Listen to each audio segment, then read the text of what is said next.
Using this as a backdrop for my take on the Shroud of Turin, there was a big movement in the late 70s to debunk the Shroud of Turin, and they used carbon dating. But remember, the Shroud was exposed to water twice, and it was in a fire. That's where the markings along the edges were from. And I believe the Shroud of Turin is the real deal. So if you look at this, remember, Jesus died hastily. He wasn't expected to be dead, so they grabbed whatever they could for a burial cloth because it was happening on a Sabbath, so they couldn't really do much. So they didn't want his body to just lay in the tomb, and so somebody had the idea. Well, remember where we had the Passover feast? There was a big giant linen covering on the table. And so they grabbed that and then wrapped the body. They just laid it under and over the body.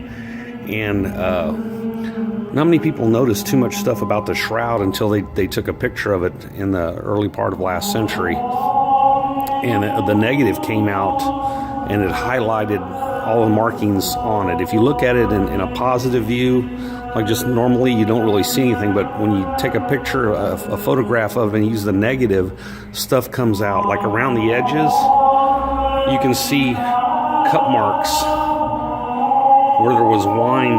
When they set the glass down, it caused a circle around the wine. They're all along the edges.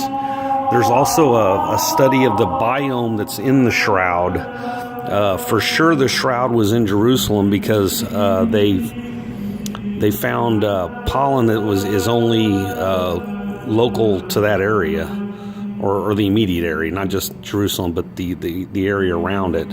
So Turin's in northern Italy. So, and back when it was, as far back as there's documentation on it, it was never in Jerusalem. Well, if he wanted to say that Leonardo da Vinci faked it, he wouldn't have taken the linen cloth to Jerusalem, and then because he didn't know about the pollen at the time or the forensic science that was going to come up. Now, there's all kinds of interesting things on the Shroud of Turin. Also, why would you have a picture of Yeshua nude on it? To be honest with you, I don't think that's that also kind of authenticates it to me anyway. There's been some recent markings discovered around the throat. You can see that coins were put on the eye, which was a custom back then to keep the eyes closed.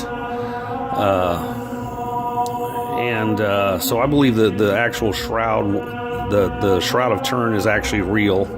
Was the real burial cloth. And like I said, this was and the linen tweed matches stuff that was available in Jerusalem at the time.